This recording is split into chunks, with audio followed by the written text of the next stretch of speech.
কোন জন আপনি, ভালো জন না খারাপ জন? আপনিই বলেন আমি ভালো জন না খারাপ জন। এই প্রশ্ন আমাকে করবেন না প্লিজ। এই মিস্ট্রি কেউ সলভ করতে পারবে না। It's very confusing. আমিও অনেক কনফিউজড। তুমি কনফিউজ কেন? মানে আমি তো জানতাম ডক্টরদের আইকিউ অনেক ভালো হয়, ডক্টররা অনেক পড়াশোনা করে, তো এটা ইজিলি বলতে পারার কথা না যে আমি ভালো জন না খারাপ জন। এখন তো মনে হচ্ছে আপনি নকল করে পাস করছেন। জি না ম্যাডাম, আমি নকল করে পাশ করিনি। আমি মানবদের অভ্যন্তরীণ জিনিস নিয়ে পড়াশোনা করেছি। বাহ্যিক বিষয় আমার কোনো আগ্রহ নেই।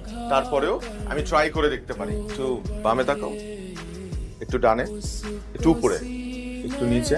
তিল নাই, একটা জন্মদাগ নাই, চিহ্ন কি করে? চিনতে পেরেছি।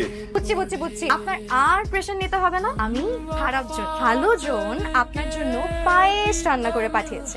Thank you. তোমাকে থ্যাংক ইউ বলছি কেন? থ্যাংক ইউ তো বলা উচিত ভালো জনকে। ভালো জনকে আমি এটাও বলতে চাই যে এরপর থেকে যদি কিছু পাঠানো হয় সে যাতে নিচ থেকে এসে দিয়ে যায়। আপনি যেভাবে চিৎকার করে বলছেন আমার বাসায় গিয়ে আর কিছু বলতে হবে না। আসলেই খারাপ জন। শুনেন, খাবারটা খেয়ে কিন্তু বলবেন কেমন হয়েছে।